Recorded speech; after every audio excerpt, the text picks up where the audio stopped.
Tonight we walk through a city that believes tomorrow is guaranteed, unaware that history listens quietly, patiently, and never interrupts comfort until it is far too late for anyone here. Before you drift any deeper, if this quiet helps you feel safe tonight, you're welcome to stay with us. Subscribing softly keeps this place gentle and lets these nights continue. Now, rest. And as you settle into that rest, let the night open itself slowly, without urgency, without warning, just as it always has. Night falls over Rome the way it always does, slowly, confidently, without asking permission. The sun retreats behind hills that have watched empires rise and collapse long before Rome learned to carve its name into stone. Torches are lit along the streets, their flames steady, practiced, almost bored. They have done this thousands of times before. Firelight dances across marble walls that are still warm from the day, as if the city itself is exhaling, releasing the last heat of its pride-filled afternoon. Stone remembers warmth longer than people remember warnings. The great roads, laid out with mathematical certainty, glow softly under the moon. Marble statues cast long shadows that stretch and bend, turning heroes into ghosts. From a distance, Rome looks peaceful, beautiful even. From up close, it feels eternal. That is the illusion the city wears best at night. The quiet confidence of something that has never imagined an ending. Shops close their wooden shutters with dull thuds. Sandals scrape against stone as the last citizens head home, their movements unhurried. There is no panic in their steps, no urgency in their breath. Why would there be? Tomorrow will look like today, and today, by Roman standards, is excellent. The aqueducts still flow, the roads still hold. The gods, as far as anyone can tell, are reasonably satisfied. Rome has learned to mistake continuity for immortality. In narrow apartments, oil lamps flicker as families settle into sleep. Breadcrumbs are brushed from tables, children are hushed, dogs curl up near doorways, guarding nothing in particular. Somewhere a neighbor laughs too loudly before remembering it is late. Somewhere else, a drunk sings badly and with confidence.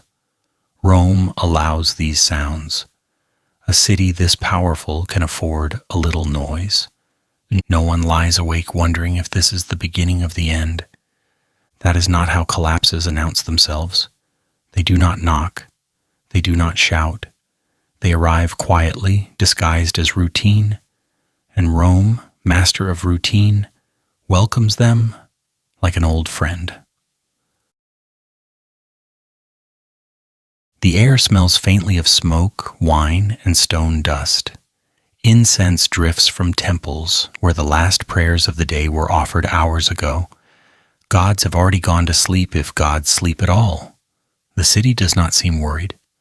After all, Rome has survived bad emperors, barbarian threats, internal chaos, and scandals that would make lesser civilizations quietly disband out of embarrassment. Rome survived because Rome always survives. That belief is stronger than any wall. From the upper balconies of wealthy homes, lantern light spills onto courtyards where fountains murmur endlessly. Water flows because it always has. Servants move quietly, trained to be invisible, tidying traces of luxury that will return tomorrow night. Cushions are straightened, empty cups are removed. Excess, like power, is never questioned, only managed. Somewhere deeper in the city, in darker streets where marble gives way to brick and plaster, The mood is the same. Different smells, fewer decorations, but the same certainty. Rome feeds its people just enough hope to sleep soundly, and sleep they do, trusting the city to remain what it has always been. There is something almost charming about how little they worry. If you listen closely, you can hear Rome breathing, not metaphorically, literally. The city exhales through its sewers, its courtyards, its open windows, a vast organism at rest, a creature so large it mistakes stillness for strength. When something is this big, it feels permanent simply because moving it would require effort. And effort, Rome assumes, no one will bother to spend. That assumption has aged well, perhaps too well. At night, even power relaxes. Senators are no longer arguing, markets are no longer shouting. The empire, for a few hours, pretends it is just a city, a collection of homes, streets, and lives stitched together by habit. In this softness, Rome feels most confident. It has earned this calm. It has conquered too much to be afraid now. Ironically, this is when history leans in closer. No one is standing on a rooftop tonight staring into the dark, whispering, "Something feels wrong." That kind of intuition belongs to stories, not real cities. Real cities ignore discomfort. Real empires dismiss unease as fatigue. Rome has schedules to maintain, taxes to collect, legions to supply. There is no time for vague dread. And besides, everything looks fine.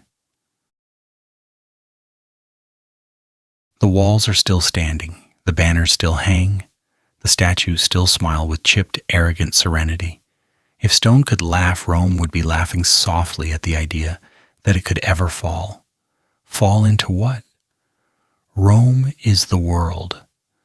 Outside of it, there is only noise, chaos, and people who do not matter enough to remember.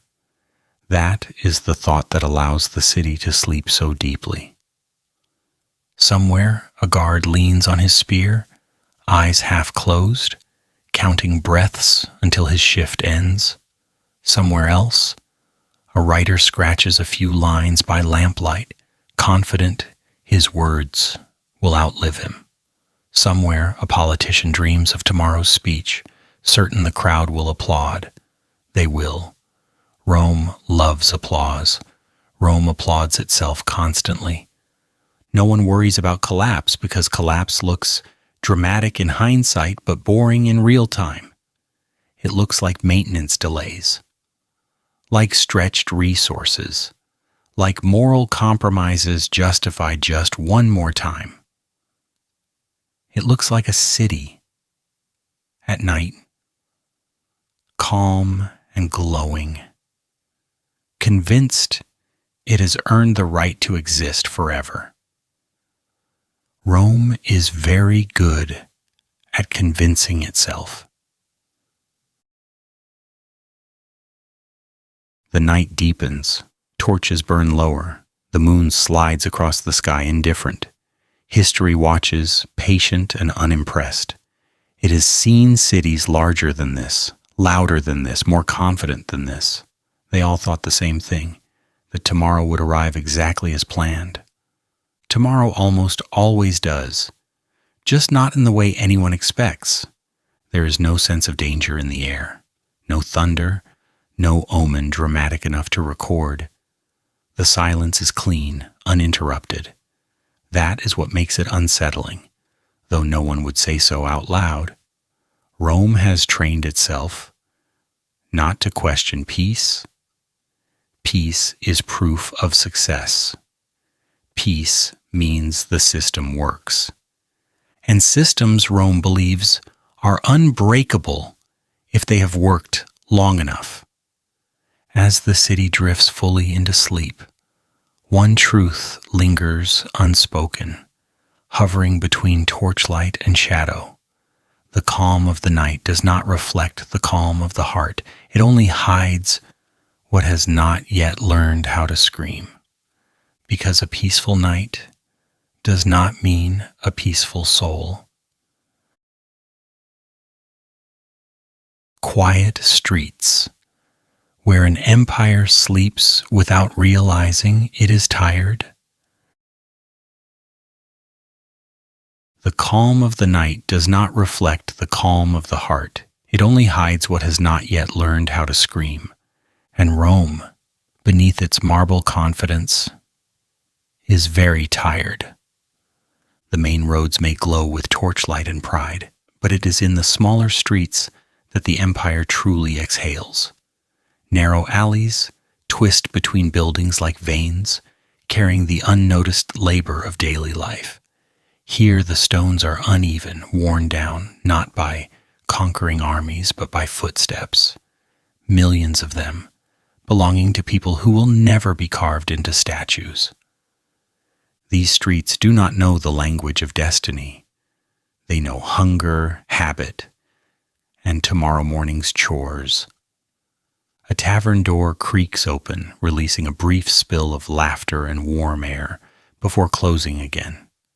Inside, a handful of men nurse cheap wine, talking about prices, neighbors, and nothing in particular. Their voices are low, not because they fear authority, but because it is late and their throats are tired. One of them jokes about a tax collector. Another laughs, not because the joke is clever, but because laughing is easier than thinking. Empires, it turns out, are held together by conversations like these. Outside, a pair of guards stand at an intersection that has never seen violence important enough to record. Their armor catches the torchlight just enough to remind passers-by that Rome is watching, even when Rome is half asleep. One guard shifts his weight, yawns, and adjusts his grip on the spear. He's been standing for hours, guarding a peace that feels permanent. His biggest concern right now is whether his feet will forgive him tomorrow. No one told him he was defending history. The smaller streets smell different. Less incense, more bread. Less marble dust, more human presence. Laundry hangs from windows, barely stirring in the night air. Somewhere above, someone snores loudly enough to be unashamed. Somewhere else, a couple whispers, convinced the darkness makes them invisible. These are the sounds of people who belong to a city, not an empire. Rome's greatness, if anyone bothered to measure it honestly, rests on these streets, on the backs of people who wake early, work late, and fall asleep without asking philosophical questions about the future of civilization. They eat, they drink, they argue, they forgive, they repeat. Rome continues not because of grand strategy, but because routine is remarkably resilient. The empire survives because most of its citizens are too busy surviving to question it. A baker finishes cleaning his tools, wiping flour from his hands before extinguishing the lamp. Tomorrow will start before sunrise, as it always does. Bread will be baked, coins will exchange hands. Life will move forward step by step, unbothered by abstractions like decline or destiny. Those words belong to poets and politicians, not to people with sore backs and empty stomachs. And Rome lets them believe that is enough. Down another alley, a small shrine flickers with candlelight. A woman kneels briefly, murmurs a prayer she has memorized since childhood, and leaves without waiting for an answer. She does not ask for the empire to endure. She asks for her son to stay healthy, for her husband to find work, for tomorrow to be manageable. The gods, if they are listening, nod politely. These are reasonable requests. Civilizations are rarely undone by unreasonable people. The guards continue their slow patrols, steps echoing softly against stone. They know the rhythm of these streets better than they know their own thoughts. Turn here, pause there, nod at the familiar faces, pretend alertness, practice boredom. Rome trains its protectors well, especially in the art of looking stable while feeling exhausted. If exhaustion had a sound, it would sound like this night. The taverns empty gradually. Laughter fades into murmurs, murmurs into silence. One man stumbles home, guided more by memory than by sight. Another stays behind, head resting on folded arms, deciding that sleeping on a bench is close enough to sleeping in a bed. Rome does not judge him. Rome understands compromise. What it does not understand is accumulation. Because tiredness, like debt, compounds quietly. In these streets, the empire feels less like a glorious machine and more like an old structure held together by habit and hope, walls patched one too many times, promises renewed without being examined. No one notices the cracks because they have always been there. And besides, the building is still standing. That is usually enough to silence concern. Children dream of simple things tonight: food, games, growing up. They do not dream of Rome. Rome is the air they breathe, too omnipresent to notice. When something surrounds you completely, it feels natural, permanent, like gravity, like the night itself. Adults dream of rest. There is a subtle irony in how little the average Roman thinks about Rome. The greatest empire in the known world is maintained by people who would be perfectly content if the roads were quieter and the taxes slightly lower. They do not crave expansion. They crave predictability. If Rome can provide that, Rome has their loyalty. And Rome has been very good at providing just enough. The city's power hums faintly even here, in these forgotten corners. Coins stamped with imperial faces circulate from hand to hand. Laws written far away dictate small details of life. Yet the empire feels abstract, distant, like a rumor that happens to pay wages. It is difficult to fear what feels theoretical. A guard leans against a wall, counting the minutes until his shift ends. He is loyal, in the practical sense. He will do his duty. But loyalty born of routine lacks the sharp edge of belief. He does not feel like a guardian of civilization. He feels like a man who needs sleep. Rome, for all its ambition, is powered by people like him. That may be its greatest strength, or its most dangerous weakness. Because when the empire asks more, when it stretches further, demands longer hours, tighter belts, louder obedience, these streets will be the first to feel it. Not tonight, not yet. Tonight, everything feels manageable. Manageable is the most deceptive word a civilization can invent. The moon continues its quiet journey overhead. Shadows shift. The night deepens, wrapping the city in a false sense of completion, as if everything that matters has already happened. Rome feels done for the day. Finished. Successful. Satisfied things rarely look ahead.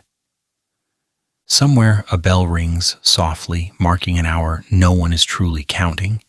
Time passes whether Rome notices or not. The empire sleeps not because it is safe, but because it assumes safety as a default. After all, it has earned rest. It has conquered exhaustion itself, or so it believes. But exhaustion does not disappear when ignored. It waits. In the quiet streets, the Empire's pulse slows, not in danger, not in crisis, just heavy, weighted by its own size, carrying more than it once did and pretending it feels the same as always. There is no tragedy here, only subtle strain, stretched thin across thousands of ordinary lives. History watches these streets with more interest than it watches the palaces. Because when the people sleep, the city dreams honestly, and Rome's dream tonight is not of glory or eternity. It is of comfort, of familiarity, of going on exactly as it has been without asking for more effort than necessary. That dream is soothing and dangerous. As the last lights dim and the streets fall into near silence, one truth settles in alongside the dust. The greatest empire in the world is being sustained by people who simply want to go home and sleep. They do not feel like the foundation of history. They feel like the end of a long day. And somewhere beyond these quiet streets, while ordinary Rome rests, those with power are still awake. Rome's elite. Banquets that outlasted morality. And somewhere beyond the quiet streets, while ordinary Rome rests, those with power are still awake. The night does not belong equally to everyone. In Rome, darkness is generous to the wealthy. It gives them cover, atmosphere, and the illusion that indulgence is a kind of philosophy. High on the hills, behind thick walls and guarded gates, lamps burn brighter, music lasts longer, and sleep is treated as optional, something for people without important opinions to share. Here, the empire is not tired, it is entertained. A banquet is already in progress, though calling it a banquet barely does it justice. Food arrives in waves, not courses. Platters of roasted meat, bowls of fruit glistening with honey, bread so white it looks almost unreal. Wine flows freely, diluted just enough to last the night and strong enough to loosen tongues. Servants move like shadows, refilling cups before they are empty, clearing plates before silence can settle.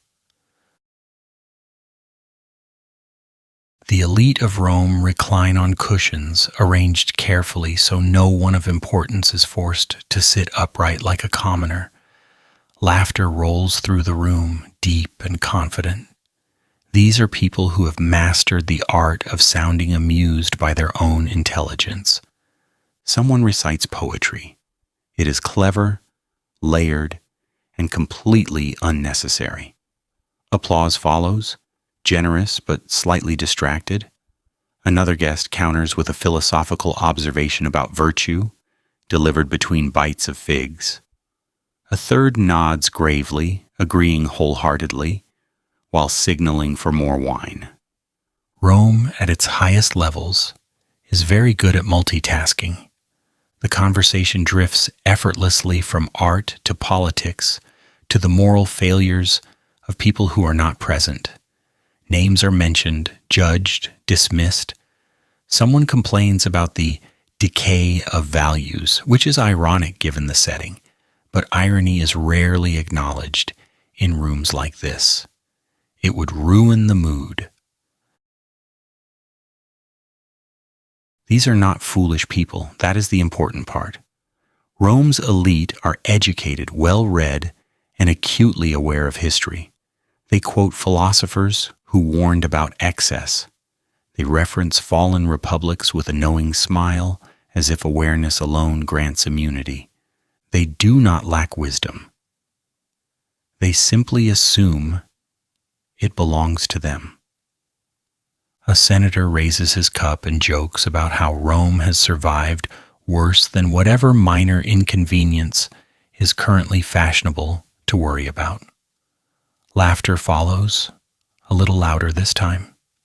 The joke is comforting. Rome has survived worse. Rome always survives worse. This becomes a mantra, repeated often enough to feel like fact. After all, look around.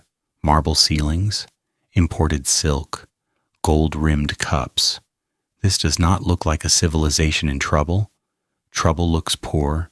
Trouble looks chaotic. Trouble looks like someone else's problem. Rome, by contrast, looks magnificent. A philosopher, because every respectable gathering has at least one, leans back and explains how decline is a natural process for societies that abandon reason. He says this confidently, surrounded by people who believe they embody reason itself. Heads nod in agreement. Someone suggests Rome is different. Someone else agrees immediately. Rome is always the exception in its own stories. There is a peculiar comfort in believing history applies to everyone else. Music plays softly in the background, a calculated backdrop for cleverness. Lyres hum, voices rise and fall. The night stretches generously as if time itself has decided to indulge. No one is in a hurry. Tomorrow exists, but it feels distant, theoretical. Tonight is tangible. Tonight has texture and taste. And Rome loves what it can taste. The elite speak of the empire as if it were an object on the table, something they own, something they can rearrange with the right words and laws. Borders are discussed casually, peoples are reduced to categories. Challenges are framed as puzzles that require intelligence, not humility. There is laughter at the idea that Rome could ever truly be threatened. Barbarians are mentioned, but only as a narrative device, useful for speeches, convenient for reminding the masses why authority matters. No one here imagines being afraid of them. Fear is for those who live closer to the ground. As the night deepens, the wine grows bolder. So do the opinions. Someone makes a sharp remark about the moral decay of the poor, which is met with approving murmurs. Someone else blames tradition for holding Rome back, which also receives approval. Contradictions coexist peacefully when wrapped in confidence. The irony is exquisite, though unintentional. Rome's elite pride themselves on insight. They can diagnose problems brilliantly as long as those problems do not implicate them directly. Corruption is discussed abstractly as a flaw in systems rather than habits. Greed is condemned, carefully separated from luxury. Excess is criticized, usually in reference to people who do it less tastefully. Self-awareness, like wine, is best enjoyed in moderation. A guest gestures broadly and declares that Rome's strength lies in its adaptability. The room agrees enthusiastically. Adaptability is a flattering word. It suggests intelligence rather than desperation. No one mentions that adapting endlessly requires energy, and energy is not infinite. But why dwell on that when the night is still young? Servants bring fresh dishes. Someone claps for them absent-mindedly, not out of gratitude, but to punctuate a point. Power likes an audience, even when it pretends not to. Outside, the city sleeps. Inside, the empire congratulates itself. There is something almost hypnotic about how convincing this environment is. Surrounded by beauty, fed by labor, protected by distance, it becomes easy to believe that Rome is not just strong but right, that its dominance is not merely practical but deserved, that history has chosen it. Chosen things do not fall. They are replaced, at most, by something less refined. The conversations turn reflective, then circular. Someone quotes an old warning about decadence leading to decay. Another responds by pointing out how many times Rome has heard that before. A third adds that moral panic is a sign of cultural vitality. This is received as wisdom. Rome does not collapse from ignorance. It collapses from excessive self-assurance dressed as intelligence. As the night wears on, the laughter softens. Words begin to repeat. Jokes grow slower. Even indulgence has its limits. Yet no one suggests ending the evening. Ending things feels like an admission of fatigue, of boundaries, of mortality. And mortality is impolite at a Roman banquet. One guest drifts into a monologue about legacy, about how future generations will remember this era as a golden age.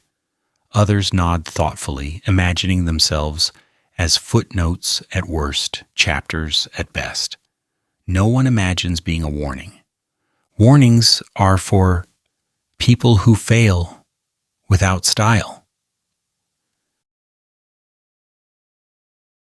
The elite are convinced that if Rome ever does face real danger, they will see it coming. They will debate it, legislate it, outthink it. They have books. They have reason. They have precedent. What could possibly surprise them? History, quietly, is very good at surprising confident people. The candles burn lower, wax pooling like slow-moving time. The room grows warmer, heavier. Outside these walls, the empire's cracks remain invisible, muted by distance and privilege. Inside, satisfaction settles in, thick and comfortable. This is what decline looks like when it dresses well.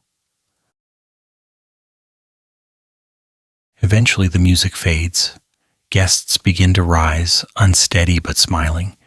Farewells are exchanged with elaborate warmth. Tomorrow they will govern, advise, command. Tonight they have proven, to themselves at least, that Rome is still brilliant as the last laughter dissolves into the corridors. One truth lingers, unspoken and unnoticed. Celebration is excellent at hiding fractures, and Rome, master of celebration, has become very good at not looking too closely at itself. The party ends. The illusion remains. The Emperor. A man who does not sleep because power will not allow it. The party ends. The illusion remains. And somewhere above the quiet streets and emptied banquet halls, the Emperor lies awake. The palace is silent in the way only powerful places can be. Not empty, not peaceful, but carefully muted. Footsteps are absorbed by thick stone. Curtains soften the night air. Guards stand perfectly still, trained to look like statues, while thinking very hard about nothing at all. Silence here is not the absence of sound. It is the presence of control. The Emperor does not sleep. He lies on an expansive bed that has never known humility, staring at a ceiling painted with gods who look suspiciously unconcerned. Silk sheets rest lightly against his skin, expensive and useless. Comfort surrounds him, yet rest refuses to arrive.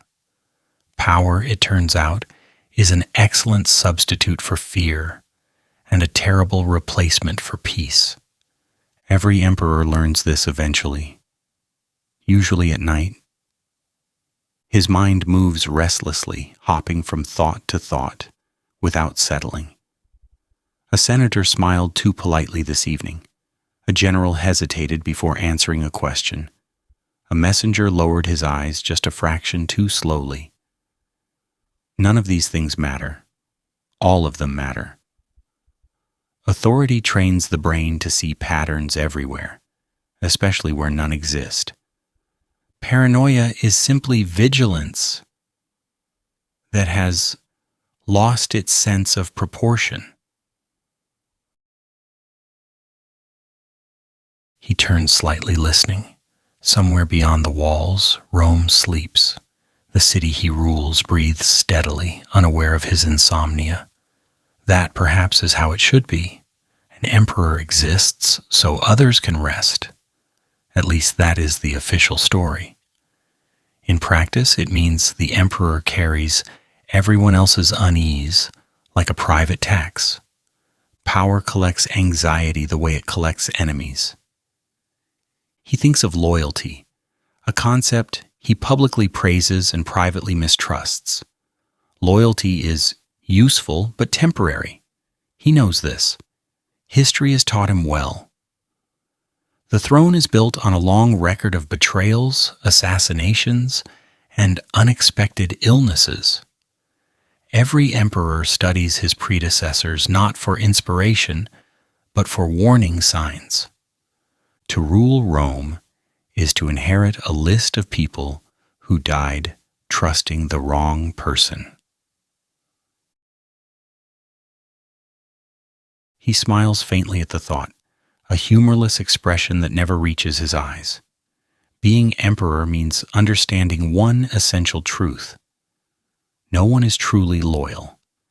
There are only people who have not yet found a reason to betray you. This is not cynicism. It is experience, refined and polished until it sounds like wisdom. The weight of the crown is not physical. It presses on the mind, not the head. He rises from the bed and walks slowly across the room, bare feet touching cold stone. The night air slips in through a partially open window, carrying distant sounds of the city, too faint to be meaningful, too real to ignore. Somewhere a dog barks. Somewhere else laughter fades. Rome continues, indifferent to the thoughts of its ruler. This indifference unsettles him more than rebellion ever could. He approaches the window and looks out over the city. From here, Rome looks orderly, controlled, predictable. Lights dot the darkness like proof that life is proceeding as planned. This view has reassured many emperors before him. It reassures him now, briefly. Then the doubts return. He considers the empire's size, stretching farther than any single mind can comfortably grasp. Provinces, borders, legions, alliances, all demanding attention, resources, and faith. Rome is strong, yes, but strength requires constant reinforcement. Even stone erodes, even loyalty expires, especially loyalty. His advisors tell him what they think he wants to hear. He knows this. He does the same when speaking to the gods. Everyone performs upward. That is the unspoken rule of hierarchy. Truth travels downward poorly, if at all. Power filters reality. He pours himself a cup of watered wine, drinks slowly, barely tasting it. The ritual is comforting. Familiar motions anchor him, momentarily, in something predictable. Yet even this small comfort carries suspicion. Too much comfort breeds complacency. He has seen it happen. Not to him, of course, to others. Emperors are always convinced they are different. He thinks of the elite, still laughing hours ago, debating philosophy between courses of excess. Brilliant minds, certainly. Educated, persuasive, articulate. Also dangerously convinced of their own cleverness. They believe they understand Rome because they can explain it. Understanding, however, is not the same as control. The emperor knows this better than most. Control is fragile. It requires constant adjustment, surveillance, compromise. Every decision pleases someone and offends someone else. Every law creates loopholes. Every victory plants the seed of future resentment. And resentment is patient. He sits at a small table cluttered with scrolls he has already read and reread. Reports from distant provinces speak of minor issues, always minor, supply delays, border tensions, cultural disagreements. Nothing urgent, nothing alarming. That is what worries him. Real danger rarely announces itself loudly. It prefers paperwork. It prefers phrases like manageable and under observation. He has learned to read between lines, to listen for what is not being said. Sometimes even silence feels accusatory. He rubs his temples, feeling the slow ache of responsibility. The empire expects certainty from him, strength, decisiveness, public calm. There is no room for visible doubt. An emperor who hesitates invites interpretation. Interpretation invites ambition, and ambition is everywhere. He thinks of succession, though he avoids the thought when possible. The future beyond him feels dangerous, undefined. Rome does not like uncertainty at the top. It responds poorly. History has made that clear repeatedly with blood. Sleep would help. Sleep would make this clearer. Sleep, however, is a luxury reserved for those without absolute power. Outside, the night deepens. The city grows quieter. The emperor remains awake, pacing through thoughts that have no conclusion. He understands perhaps better than anyone that Rome's stability depends on appearances. The appearance of unity, the appearance of confidence, the appearance of control. Appearances are expensive to maintain. He returns to the window one last time. From this height, the empire looks eternal. It always does. He wonders if the emperors before him stood here thinking the same thing, moments or years, before everything unraveled. The thought is unsettling, but also strangely comforting. At least he is not alone in this awareness. Power isolates, but history connects.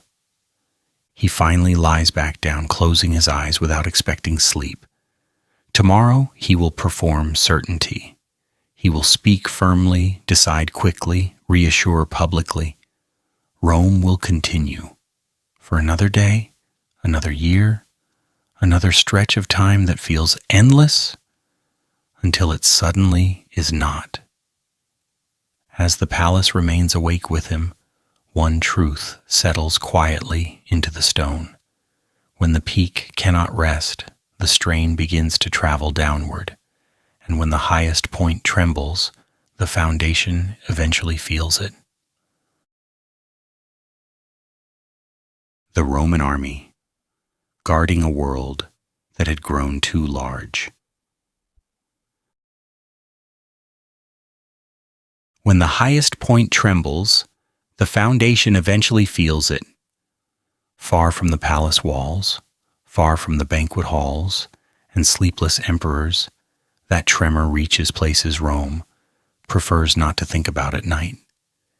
It reaches the edges, the long lines where maps blur into uncertainty, the borders that exist not as clean lines, but as cold air, wet boots, and men standing watch while the rest of the empire dreams.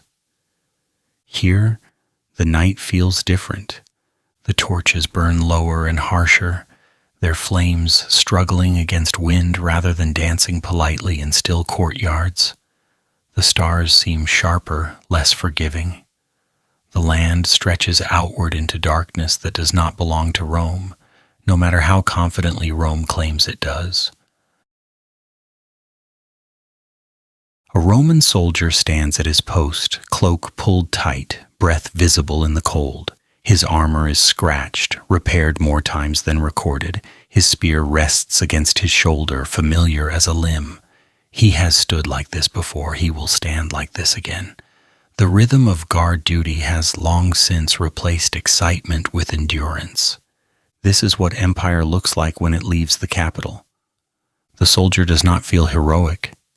Heroism is loud, brief, and well lit. This is quiet, repetitive, and endless. He shifts his weight, feeling the ache in his legs, the dull protest of joints that have marched too far too often. Somewhere beyond the darkness, beyond the trees and hills, there are people Rome calls enemies. He does not hate them. He rarely thinks about them at all. What he thinks about is home. Home is a word that grows heavier the farther away it gets. A small house, a familiar road, a voice that sounds like rest. These memories keep him awake more effectively than fear ever could. Fear is sharp and immediate. Longing is slow and exhausting. The empire has stretched itself thin, and the soldiers feel it first. The watch continues. Another soldier approaches, nods quietly. No dramatic exchange, no speech about duty, just recognition. You are still here? So am I. The night passes in fragments, counting breaths, listening for sounds that never come, staring into darkness until it begins to stare back. Rome does not fall in moments like this. It wears down. The army was once Rome's pride, its sharp edge, its certainty made flesh. Discipline, order, loyalty, these were not slogans, but habits reinforced through repetition and belief. Now belief has grown complicated. Orders still arrive. Standards still fly. But the distances are longer, the reasons more abstract. Rome asks its soldiers to guard a world that feels increasingly unfamiliar. The camp behind the watch is quiet, fires burn low, men sleep wrapped in cloaks that smell of smoke and old sweat. Dreams are restless. They are filled with half-remembered streets, faces blurred by time. Few dream of glory anymore. Glory requires witnesses. Out here, the only witnesses are stars that do not care. The empire's size is impressive on parchment. On the ground, it is exhausting. Messages arrive late, supplies arrive later, pay arrives eventually sometimes. Promises arrive constantly. Rome is generous with promises. They weigh nothing and travel fast. Reality, heavier and slower, struggles to keep up. The soldiers joke about it quietly, in the way tired people do. Dry humor, muted sarcasm, a shared understanding that complaining loudly would change nothing. Rome does not respond well to complaints from the edge. A soldier mutters that the empire must be very secure if it needs him standing here, in the middle of nowhere, guarding silence. Another replies that silence is exactly what Rome is afraid of. They both laugh softly, then fall quiet again. Laughter, like warmth, fades quickly. The border does not feel like the frontier of civilization. It feels like a place forgotten just slowly enough to be deniable. Rome's presence is real, but distant.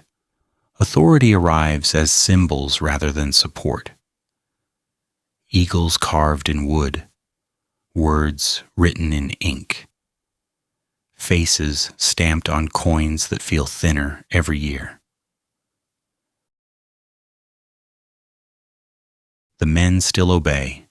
Obedience is deeply ingrained.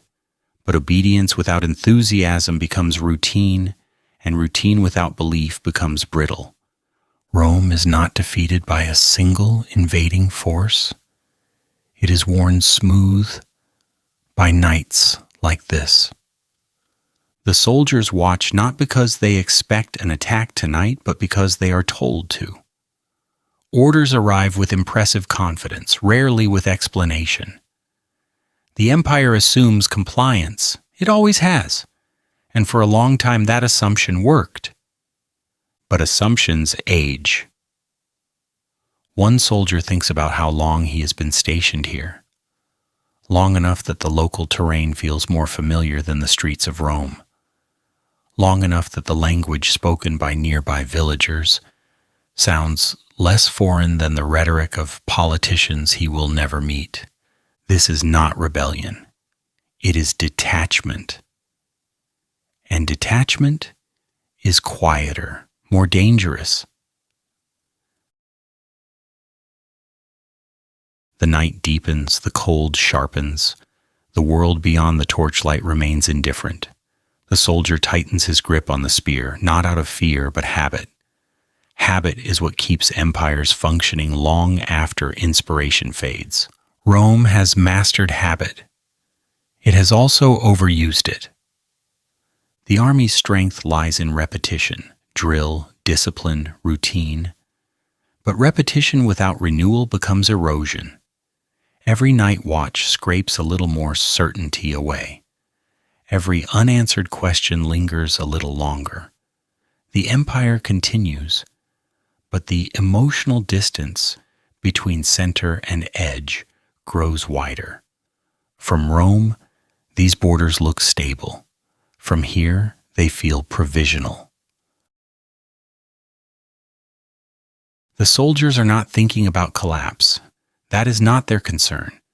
They are thinking about endurance, about making it through the night, the week, the season, about whether their service will still mean something when they return, if they return. They guard the empire not because they feel powerful, but because stopping feels impossible. Somewhere in the distance, an animal moves.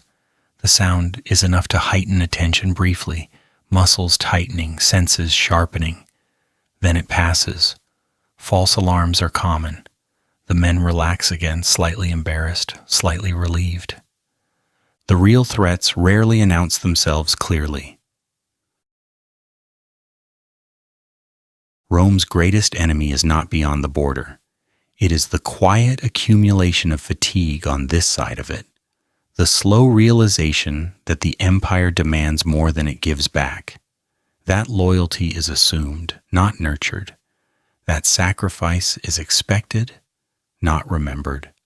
The soldier glances at the horizon where darkness meets darker darkness. He wonders briefly how far Rome truly extends. Not in miles, but in meaning. How far does its authority reach inside the hearts of the men who guard it? The answer unsettles him, though he cannot articulate why. Behind him the camp sleeps. Beyond him the unknown waits.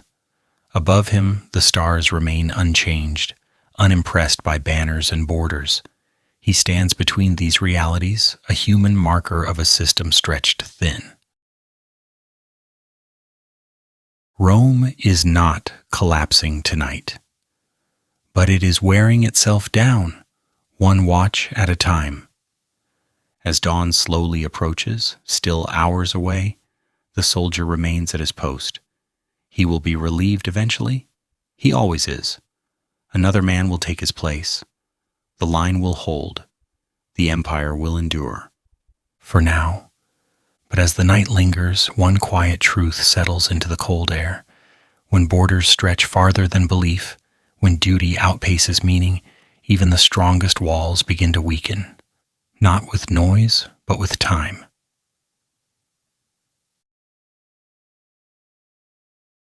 Whispers in the night, rumors, fear, and denial. When borders stretch farther than belief, even the strongest walls begin to weaken, not with noise, but with time. And time, when it grows heavy enough, begins to whisper. The whispers do not arrive all at once, they never do. They slip into Rome quietly, carried by travelers, merchants, soldiers on leave, letters folded too many times. They arrive disguised as casual remarks, as stories told after wine, as concerns quickly laughed away. No trumpet announces them, no decree confirms them. They simply exist, floating through the city like smoke that everyone smells but no one points at. In the late hours, when Rome pretends to rest, the whispers become bolder.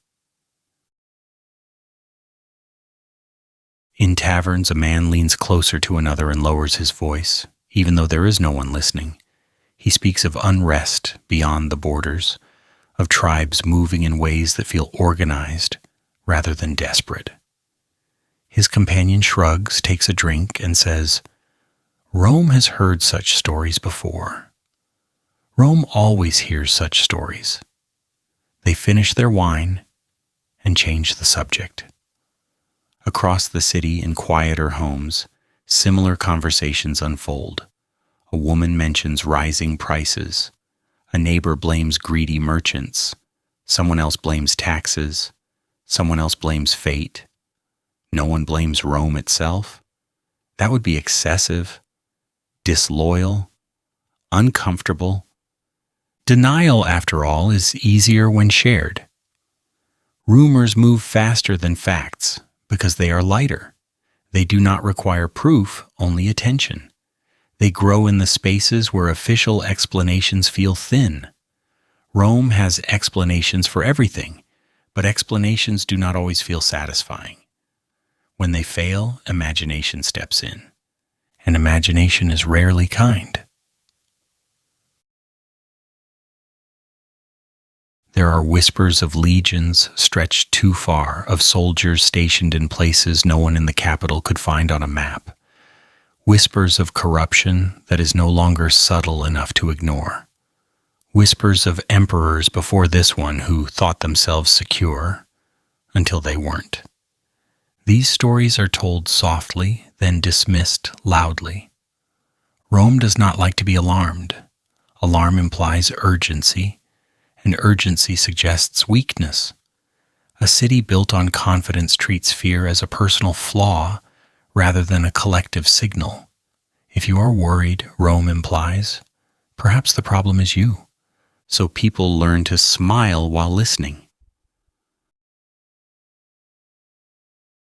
In the marketplaces, the rumors take on a lighter tone. Jokes are made about barbarians who would get lost on Roman roads. Sarcastic remarks about how the empire has survived worse than a little trouble. Laughter follows. Laughter is an excellent anesthetic. It dulls discomfort without solving anything. Rome laughs often. In private, however, the whispers linger. They echo in moments of quiet when distractions fade. A merchant counts his coins more carefully. A father wonders whether his son's military service will truly bring honor or just distance. A clerk rereads an official notice, noticing what it does not say. These are not acts of rebellion, they are acts of awareness, and awareness left unmanaged becomes dangerous. The elite hear the whispers too, though they pretend not to. For them, rumors are background noise, an unavoidable consequence of governing a large population. They discuss them abstractly as one might discuss weather, unfortunate but beyond control. Someone suggests issuing a statement. Someone else suggests ignoring it. Ignoring usually wins. Silence, Rome believes, restores order. The emperor's advisors filter information carefully, convinced they are protecting stability. Each removes the sharper edges before passing reports upward. No one wants to be responsible for alarming the throne unnecessarily. Fear travels upward reluctantly, weighed down by etiquette and ambition. By the time the whispers reach the center, they sound faint, almost harmless. Rome's genius has always been organization. Its weakness is the same. When every concern must pass through layers of approval, urgency dissolves into politeness. By the time something feels real, it has already been happening for a long time. The people sense this instinctively. They may not articulate it, but they feel it. That gap between what is said and what is experienced. That tension between official calm and private unease. So they whisper. In alleyways and atriums, rumors evolve. What began as uncertainty hardens into narrative. Stories gain details, names, timelines. Most are inaccurate. Some are exaggerated. A few are uncomfortably close to the truth. Rome makes no distinction between them. To Rome, all rumors are equally inconvenient. The city's response is predictable. Officials reassure, priests offer rituals, philosophers explain why anxiety is irrational. All of it sounds reasonable. None of it addresses the feeling beneath the words. Because feelings do not respond well to logic. There is a particular irony in how Rome treats warnings. The empire prides itself on foresight, on learning from history. Yet when history whispers instead of shouts, Rome dismisses it as static. Every empire hears the warnings. The difference lies in what they choose to call them. Noise is easier to ignore than meaning. As night deepens, the whispers grow quieter but not weaker. They settle into minds, waiting. Rome sleeps, but uneasily. Dreams become restless. Symbols appear, crumbling walls, endless roads, faceless crowds. No one mentions these dreams in the morning. They would sound foolish. Still, the sense of something unresolved remains. The danger of denial is not that it silences fear. It teaches fear to speak differently, to hide, to wait. Rome does not realize this. It assumes that if concern is not loud, it is not real. History disagrees. By dawn, the whispers will fade into daytime noise. Work will resume. Authority will reassert itself. The city will appear unchanged. Rome will tell itself that the night brought nothing but imagination. But what is ignored in darkness does not disappear. It learns patience. And patience in history is often the most destructive force of all. The city asleeps, and history is wide awake. What is ignored in darkness does not disappear. It learns patience. By now, Rome is fully asleep. Not the polite kind of sleep that comes and goes lightly, but the deep, satisfied rest of a city convinced it has done enough for one lifetime. Windows are dark. Streets are still. Even the echoes seem tired. The great machine of empire has powered down to its lowest hum, trusting that it will start again in the morning exactly as it always has. Rome sleeps the way only the powerful can, without fear of interruption. From above, the city looks serene, almost innocent. Roofs blend into one another like scales on a resting beast. Temples stand silent, columns rising into moonlight. that feels ancient even by Rome's standards. Statues watch nothing in particular, their expressions frozen in permanent confidence. Nothing is happening. And that, strangely, is when everything is happening. Because while Rome sleeps, history does not. History does not pace. It does not whisper in taverns or argue in Senate halls. It does not drink wine or stand guard at borders. History simply watches, patiently, closely, with the calm of something that has seen this moment more times than Rome would be comfortable knowing. If history had a face, it would not look angry tonight. It would look curious. It observes the quiet streets, the guarded palaces, the distant frontiers. It notices the patterns Rome believes are invisible, the repetition of confidence, the overuse of reassurance, the familiar rhythm of denial settling into habit. History does not need to knock on Rome's door. It has learned that doors open eventually, all on their own. The city dreams of continuity, of roads stretching endlessly forward, of laws that outlive their authors, of a future that looks reassuringly like the present. These dreams are not foolish. They are human. Civilizations, like people, need sleep to function, and sleep requires trust. Rome trusts deeply. Somewhere in the darkness, a child turns in bed, murmuring something unintelligible. Somewhere else, an old man wakes briefly, heart racing for no clear reason, then drifts back into rest. These small moments ripple through the city, unnoticed, unrecorded. History notices them anyway. It always pays attention to the margins. The great irony of collapse is how ordinary it feels before it begins. There is no dramatic shift, no audible crack. Life continues, structures hold, systems function. The calm becomes convincing precisely because it is uninterrupted. Rome is not decadent in its sleep. It is not corrupt in its dreams. It is simply certain. Certainty, history has learned, is the most fragile state.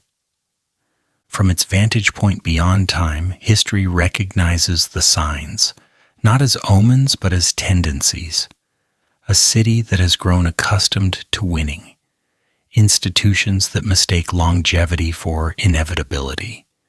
Leaders who believe awareness alone equals prevention. History has watched this confidence bloom and wither before. The city's silence deepens. Even the guards seem to breathe more slowly. Rome's vastness, once loud and assertive, now feels almost delicate. It rests on layers of belief in order, in authority, in the idea that tomorrow will arrive on schedule. Tomorrow usually does. That is how history gains entry. It does not force its way in. It waits for routines to become reflexes, for questions to feel impolite, for concern to be labeled pessimism. When vigilance relaxes just enough, history steps closer, not to destroy, to observe what happens next. Rome has prepared extensively for enemies it can see, armies, rivals, rebellions. It has less preparation for erosion, for fatigue, for the slow disconnection between cause and effect. These are not threats Rome respects. They lack spectacle. As the city sleeps, time moves differently, not faster, not slower, just steadily.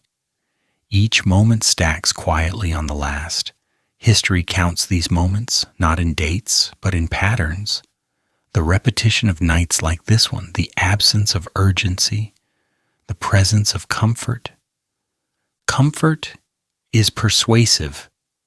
It argues against change more effectively than fear ever could.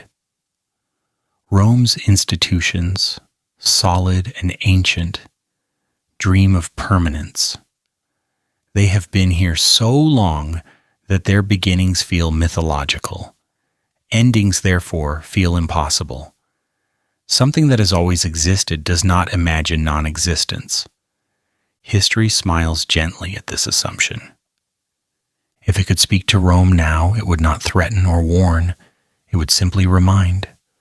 But reminders are rarely welcomed, especially by those at rest. So history remains silent, trusting the process it knows so well. A peaceful city is not a vigilant city. The moon shifts position, casting new shadows across familiar shapes. Buildings look slightly different, though nothing has changed. This is how transition begins, not with transformation, but with perspective. Rome does not notice. In its sleep, the city rehearses the past. Triumphs replay themselves. Survival stories retell familiar lessons. Rome adapts, Rome endures, Rome overcomes. These stories are true. They are also incomplete. History knows the parts Rome prefers to forget. Survival has conditions. Adaptation has limits. Somewhere beyond the city, at the edges, Rome rarely imagines during comfortable nights. Forces move slowly. Not armies yet, not crises, just pressures, demographics shifting, loyalties thinning, resources stretching, ideas evolving beyond old frameworks. None of this threatens Rome tonight. And that is precisely why it matters.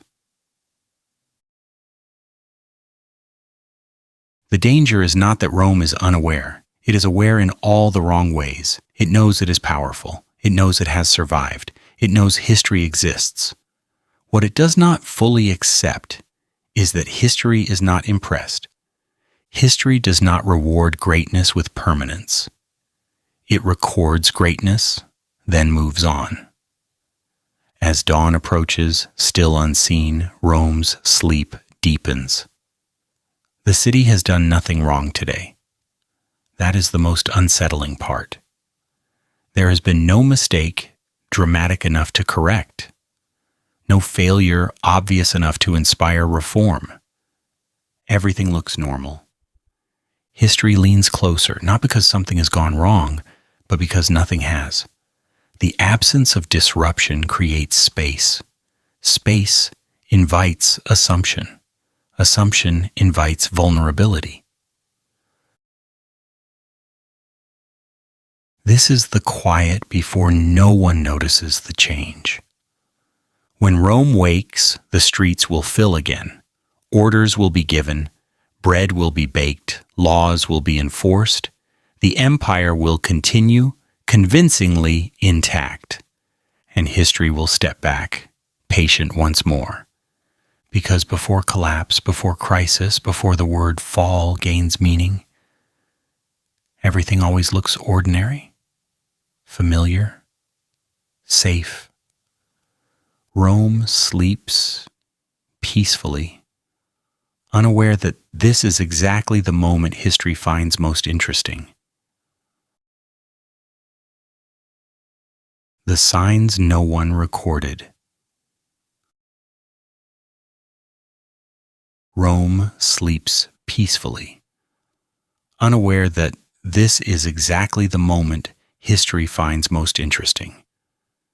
When morning eventually comes, and it always does, nothing dramatic announces itself. No banners fall, no alarms ring. The city wakes as it has countless times before, confident that continuity itself is proof of health. People step into the streets, stretch stiff limbs, and resume lives built on repetition. And scattered quietly among these routines are the signs no one bothers to write down. A stone bridge creaks slightly under the weight of carts it once carried effortlessly. The crack is small, barely visible unless you know where to look. An engineer notices it, frowns briefly, and makes a note to check it later. There are many bridges. This one is still standing. Rome moves on. In the marketplace, coins exchange hands with the same metallic sound they always have, but they feel lighter, just slightly. A merchant notices, weighs one in his palm, and shrugs. Prices rise a fraction to compensate. Customers complain out of habit, not alarm. Adjustments are made. Life continues. No one writes a chronicle about the day money felt different. A magistrate accepts a favor that once would have felt inappropriate.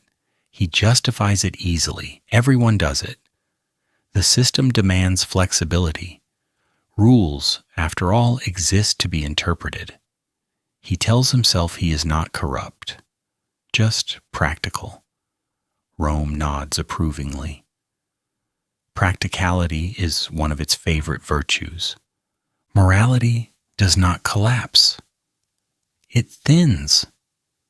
A teacher sighs as students show less interest in civic ideals and more interest in personal advancement. He blames the youth, as teachers always have.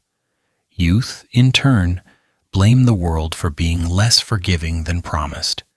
No one considers that expectations have shifted, that shared values require maintenance.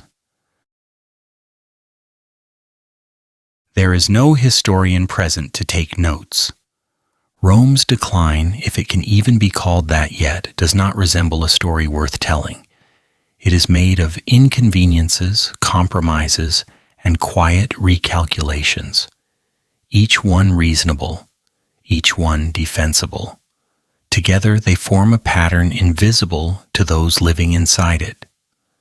Patterns only become obvious in retrospect. A road develops potholes that are filled hastily, not thoroughly. Travelers grumble. Officials assure them repairs are ongoing. They are not lying, they are simply optimistic. Rome has always relied on optimism to smooth over delays. A soldier retires and returns home feeling more detached than proud. He finds it difficult to explain his service to those who stayed. They listen politely, then ask about something else. The distance between experience and understanding widens unnoticed. Rome does not feel like it is changing. That is the problem. In the Senate, debates grow longer and less decisive, not because minds are dull, but because interests are complicated. Consensus requires compromise, and compromise requires patience. Rome has patience, it has time, or so it believes. Time is generous until it isn't. Religious rituals continue, meticulously observed. The gods are honored. Festivals proceed on schedule. Yet something in the reverence feels habitual rather than heartfelt. The gestures remain precise, but the meaning has softened. Faith becomes performance, then tradition, then expectation. No priest records the moment. Belief becomes routine. The poor adapt quietly, as they always have. The wealthy insulate themselves, as they always have. The middle strains invisibly, absorbing pressure from both sides. Social tension hums beneath daily life, too constant to feel urgent. Rome hears the hum and calls it normal. What makes these signs so easy to ignore is their familiarity. None of them are new. Rome has seen cracks before. It has managed inflation. It has navigated moral debates. It has rebuilt roads and reformed laws. The city's long memory works against it here. Experience breeds confidence. Confidence dulls attention. This time feels like all the other times. There is no single moment when someone stands up and says, "This is different." That sentence belongs to historians looking backward, not citizens living forward. In the present, everything blends together. Cause and effect refuse to align neatly. A clerk misfiles a report, a shipment arrives late, a provincial governor stretches authority just a bit further than allowed. None of these trigger alarms. They are corrected, ignored, or normalized. Rome excels at normalization. Even language shifts subtly. Words like temporary and exceptional appear more often in official discourse. Measures introduced as short-term linger longer than intended. The city adjusts its expectations without noticing the adjustment happening. This is how systems drift. If a historian were present, truly present, they might note these things: the bridge crack, the lighter coin, the moral shortcut. But historians are busy with grand narratives, wars, emperors, dates that look impressive carved into stone. Small erosion does not photograph well. Rome continues to believe it has time because nothing has forced it to believe otherwise. Crisis has not arrived with sufficient drama. The absence of catastrophe feels like confirmation that catastrophe will not come. This logic is comforting. It is also flawed. People adapt faster than they reflect. That is both Rome's strength and its vulnerability. The city absorbs strain by distributing it evenly across millions of lives. No one feels overwhelmed. Everyone feels slightly inconvenienced. Collectively, this feels manageable. Manageable becomes acceptable. Acceptable becomes permanent. A young man watches his father accept compromises his grandfather never would have considered. He does not judge him, he understands him. Understanding replaces standards quietly, without protest. Values change, not when challenged, but when inherited differently. The streets are still busy, the buildings still stand, the empire still functions. All visible indicators suggest stability. Rome points to these signs proudly, dismissing pessimists as dramatic. History, watching patiently, knows better. Because history is clearest when it is too late to intervene. Only after collapse do patterns align neatly. Only then do the small signs arrange themselves into a story that feels inevitable. In the present, inevitability feels like exaggeration. Rome still believes it has time to fix what needs fixing, if it ever truly needs to. Tomorrow perhaps, next year, under the next administration, after the next reform. There is always a next moment. As the city moves through another ordinary day, unaware of how closely history is observing, one quiet assumption holds everything together: that Rome's future is flexible, forgiving, and long. Rome still thinks it has time. And that belief, more than any enemy, will shape what comes next. Dawn has not arrived, but the night is no longer the same. Rome still thinks it has time. That belief carries the city through the late hours, through routines that feel reassuring precisely because they are familiar. Lamps are lit again as evening returns.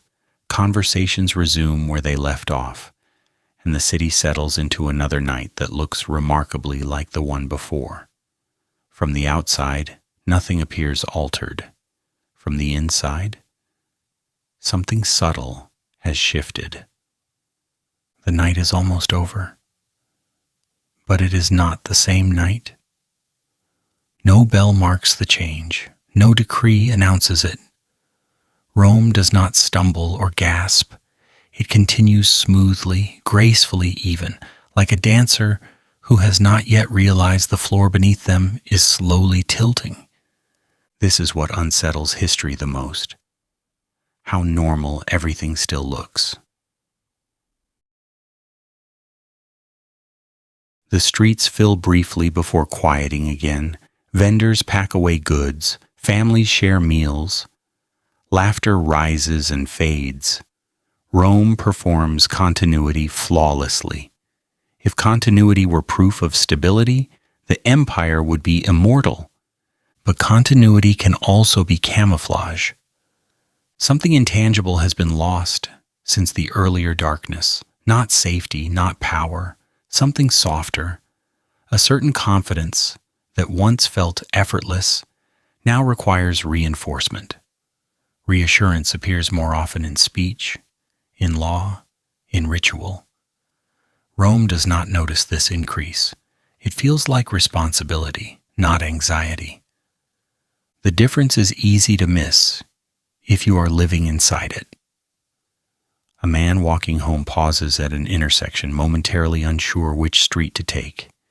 He has walked this route for years. He laughs quietly at himself and continues on. The hesitation means nothing. And yet, it lingers, unexamined, like a metaphor no one bothers to interpret. Elsewhere, a guard completes his shift and feels relief that is disproportionate to the task. He tells himself he is simply tired. He is correct. But fatigue is rarely just physical. The city exhales again, but the breath feels heavier. Rome has not suffered a disaster. That fact reassures everyone. There has been no invasion, no coup, no dramatic collapse. Because of this, the idea that something could be wrong feels almost offensive. Catastrophes, Rome believes, announce themselves clearly. They arrive with spectacle. This one does not. Instead, there is a growing sense of distance between what Rome expects and what Rome experiences. Small, almost polite. Expectations adjust downward just enough to remain comfortable.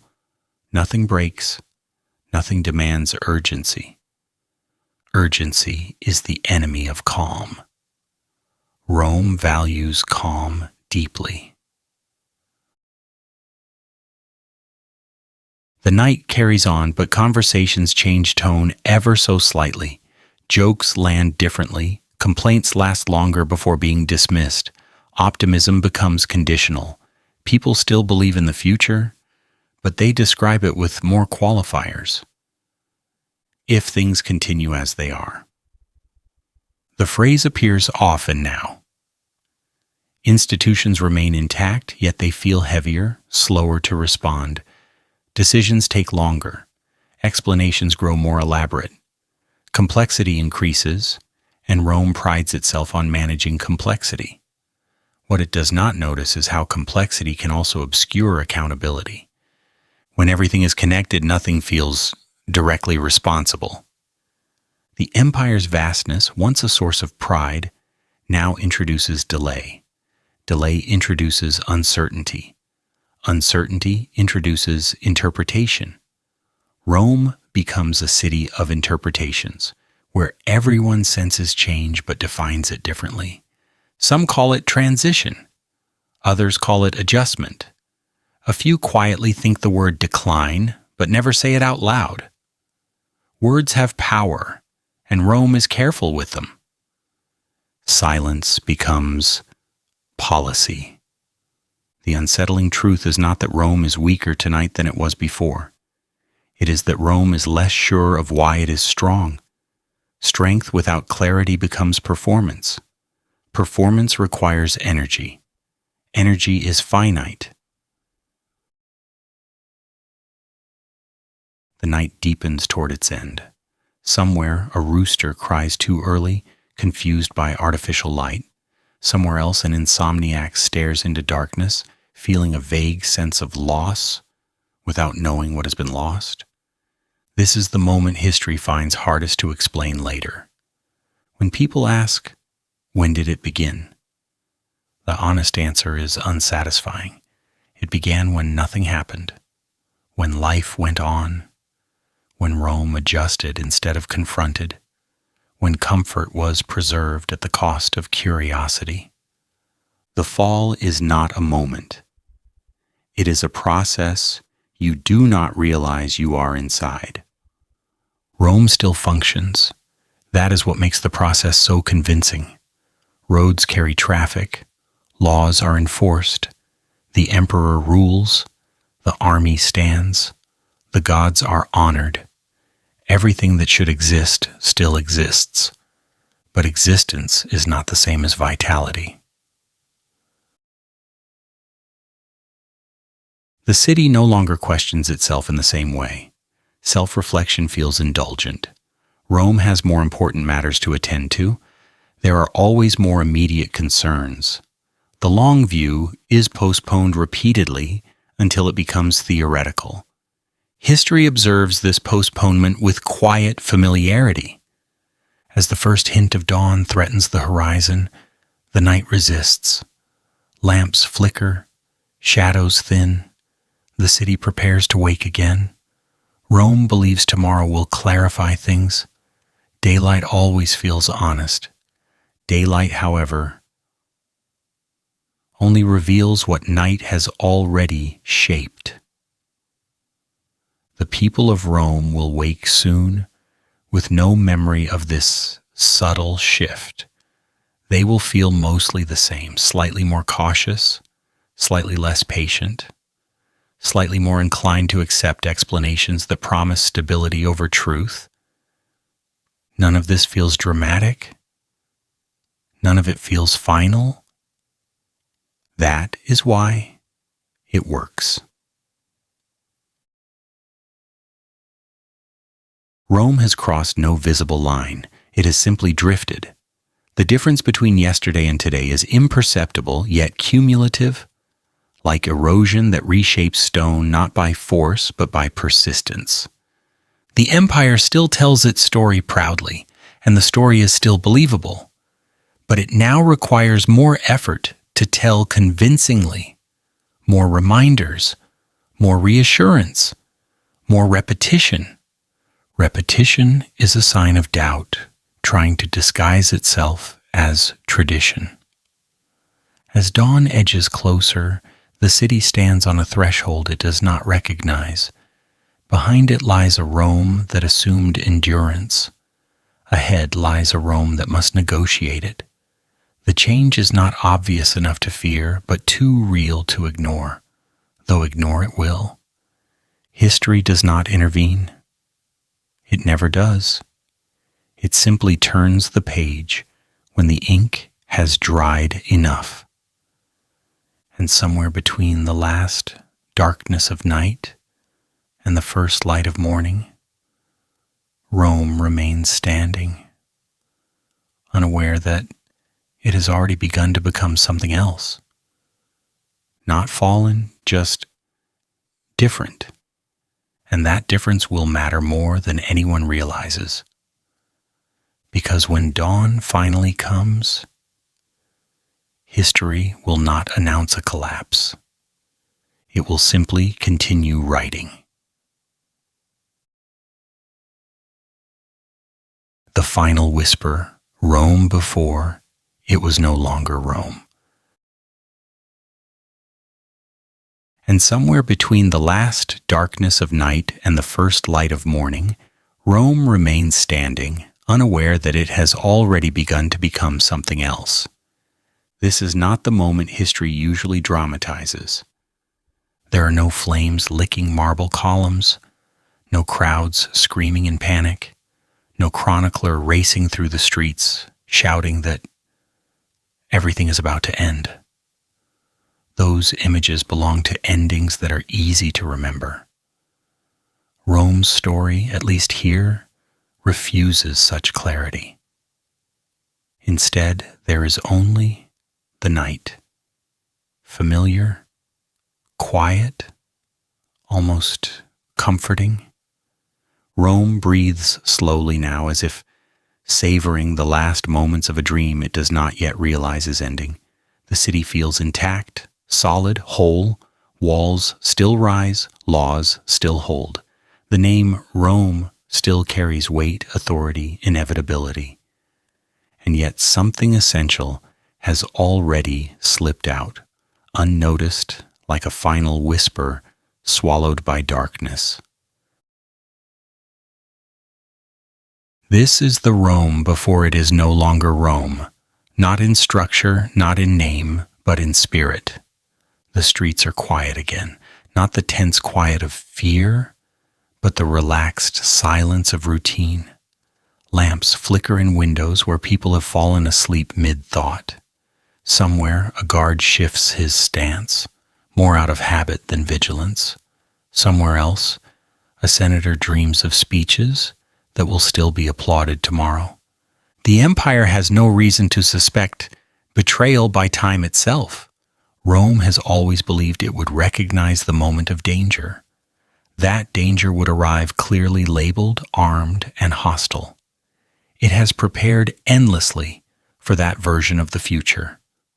What it has not prepared for is this one, the version that looks like success, continuing slightly past its natural limit.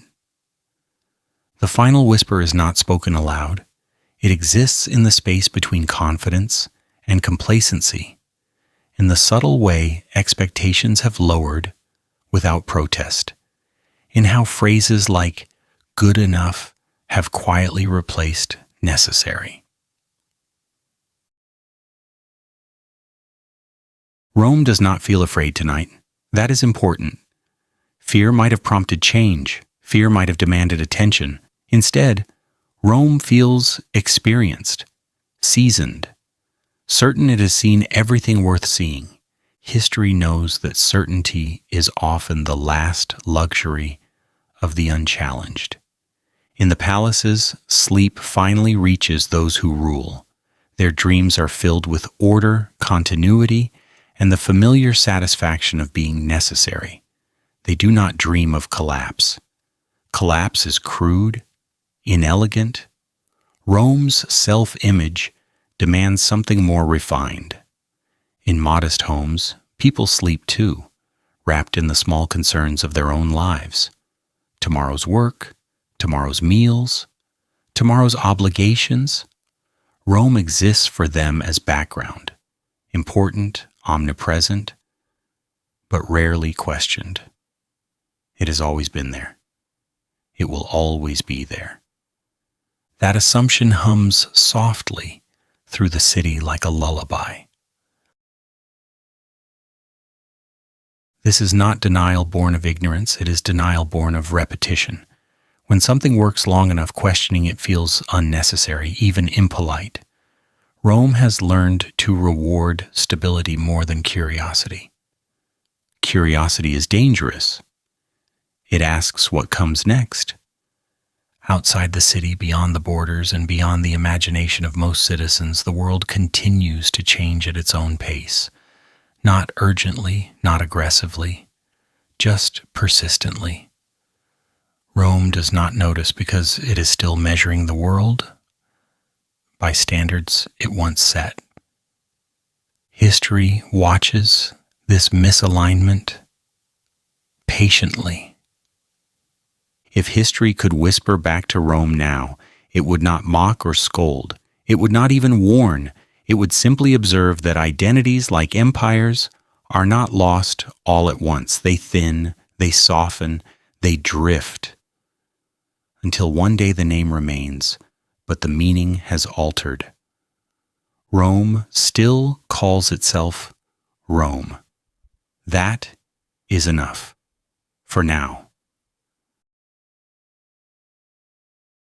The city has reached a point where it no longer feels the need to ask who it is becoming. The question feels abstract, philosophical, unnecessary. Rome prefers practical matters, immediate concerns, manageable problems. The future, Rome believes, will resemble the present closely enough to require only minor adjustments. That belief is the final whisper. It is whispered in the confidence of administrators who assume tomorrow's systems will work as today's have, in the calm tone of leaders who promise continuity rather than renewal, in the quiet acceptance of citizens who adapt without resisting, convinced that adaptation itself is strength. Rome has mistaken endurance for vitality. The unsettling part is how reasonable this all feels.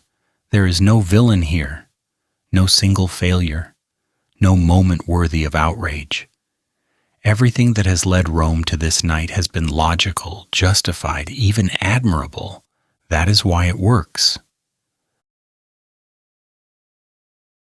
The night deepens toward its end. Dawn waits just beyond the horizon, patient and indifferent. Rome will greet it as always with confidence and ceremony. The city will wake, stretch, and continue being Rome, but it will not be quite the same Rome that fell asleep. Not worse, not broken, just altered. The old assumptions no longer fit as comfortably. The old certainties require more maintenance. The old identity feels heavier, more performative, less instinctive. Rome will compensate, as it always has, with organization, authority, and reassurance. History will let it. Because history does not rush endings, it allows them to mature. This night will not be remembered. There will be no festival marking it, no inscription noting its significance. It will vanish into the endless sequence of ordinary nights that make up a civilization's life. And yet, this is the night worth returning to. The night before, anything obvious happened. The night when Rome was still standing, still powerful, still convinced. The night before, Rome stopped being itself. Not fallen, not conquered, not destroyed. Just changed enough that the name remained while the meaning slowly slipped away. Rome has not collapsed. But it is no longer Rome in the way it once believed it was. And that, history knows, is how it always begins.